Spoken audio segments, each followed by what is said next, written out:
At the heart of the Eaton mechanical locking differential is a beveled gear set similar to the ones in the conventional open differentials.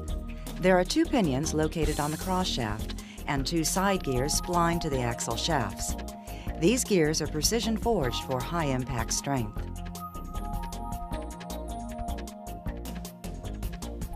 One of the side gears has cam ramps machined on the back face of the gear. These ramps mate to corresponding ramps on the cam plate. Also, there are three detent protrusions on the cam plate, which mate to holes on the side gear.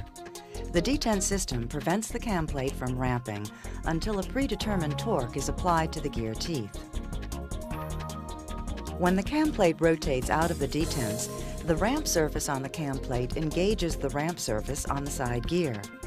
As the cam rotates further, the ramps cause the cam plate to move in an axial direction. The ramps are symmetrical, so the same action occurs in both directions of rotation.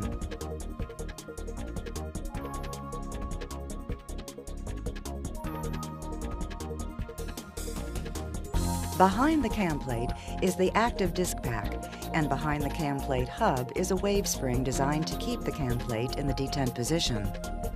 Following the active disc pack are more friction discs, a snap ring, and ear guide clips designed to maintain disc ear alignment during assembly.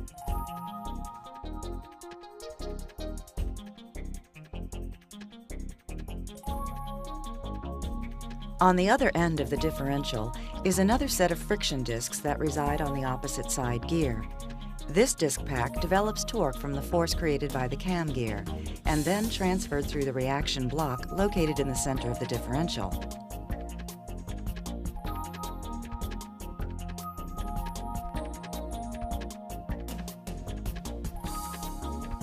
The device that activates the cam plate is the engagement mechanism. The engagement mechanism is connected to the cam plate by a shaft that is geared to the cam plate. The mechanism is attached to the shaft through cone clutches and an end plate on each side. The mechanism can rotate relative to the shaft when the torque between the shaft and the mechanism is greater than the cone clutch torque. The mechanism is made up of two flyweights that are spring-loaded toward the center of the shaft. The shaft rotates whenever there is a difference in speed between the wheels. When the differential speed reaches approximately 100 RPMs, there is enough centrifugal force on the flyweights to overcome the centering spring. The flyweights move outward to catch the paw of the lockout mechanism.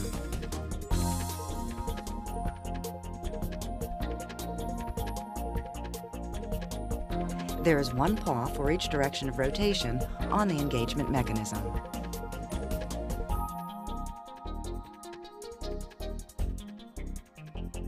If the vehicle is traveling over 20 miles per hour, the centrifugal force acting on the counterweight of the lockout mechanism will cause the engagement paws to rotate away from the engagement mechanism.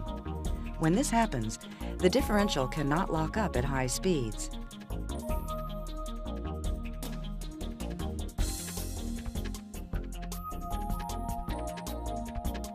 With the parts back together, it can be seen how all the parts work to cause lockup. With one wheel spinning, the cam side gear rotates relative to the case, causing the engagement mechanism to rotate at a higher speed.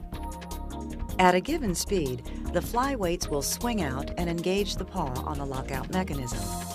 This action creates a force to be exerted on the cam plate, allowing it to rotate out of the detents and into the ramping position.